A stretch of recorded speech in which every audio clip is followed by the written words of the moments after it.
The home of the minority Ik people is here in the pockets of Mount Mulogolo in Kaabong district, northeastern Uganda.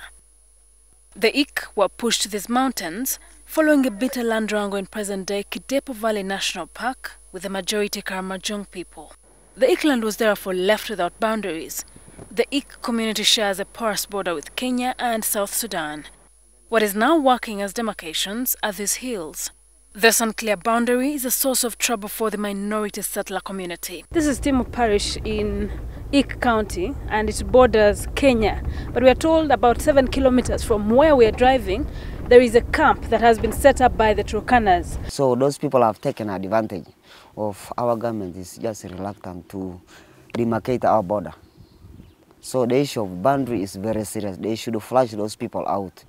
Perhaps no one deeply understands the impact of security in this area more than this 18-year-old lady whose identity we shall conceal. She claims she was raped 2 months ago by a group of Turkana cattle raiders.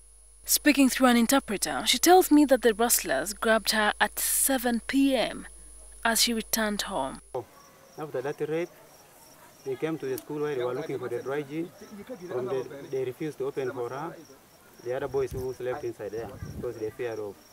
According to authorities here, the men are often killed while the women are raped. In Kaabong alone, for the last 3 years, they have so far killed over 42 people. Whereas the Ik are not traditional cattle keepers, they live between the two pastoral communities, the Turkana of Kenya and the Dodoth of Kaabong. From Kenya, especially the Turkana, pass through camion. The Dodoth also going to raid the Turkana, pass through camion. Even the GA coming to going anywhere to Sudan or to pass through camion. So it's a center point. So we are not safe. So when the Turkana fail to succeed, when they go back, they take their anger to us, against us, that you are people who are now informing the Dodoth that we are coming. One lasting image you will live with after visiting the Ik people is that of malnourished people, young and old alike. This young child, clutching on his mother's arms, is uncertain of what tomorrow holds. Hunger, like insecurity, leave many homesteads here with sleepless nights.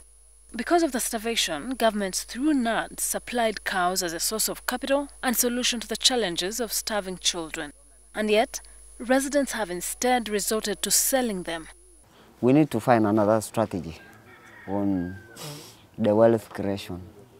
Like now there's insecurity.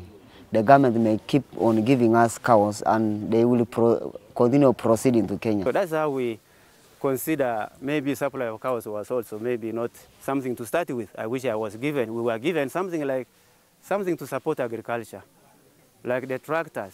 When you dig this food, the enemies come and grab the dirty food and killing people, innocent people, and raping the women.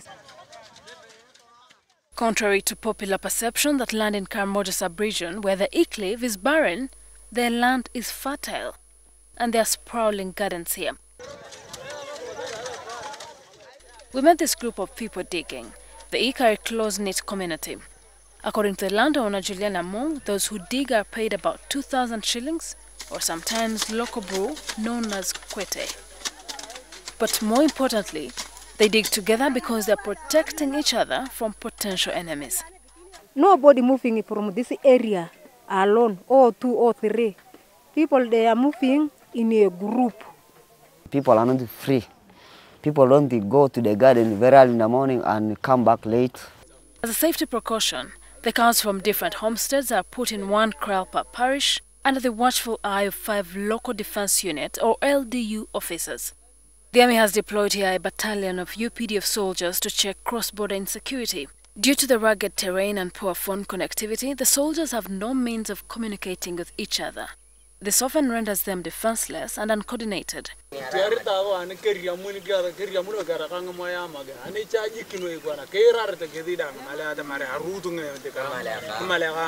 NTV visited the battalion to seek audience with the deputy commander, but he declined to speak on camera, saying he was unwell. The Karamoja disarmament program ended in 2010, but a few residents still own guns. But even with this progress, the leaders say cattle raiders have taken advantage of the absence of guns to cause mayhem.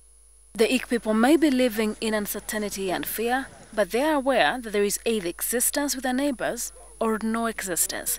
And yet, with the porous borders, they can't know who or which community will attack them next. Sheila Nduhukire, NTV, Ik County, Kaabong District.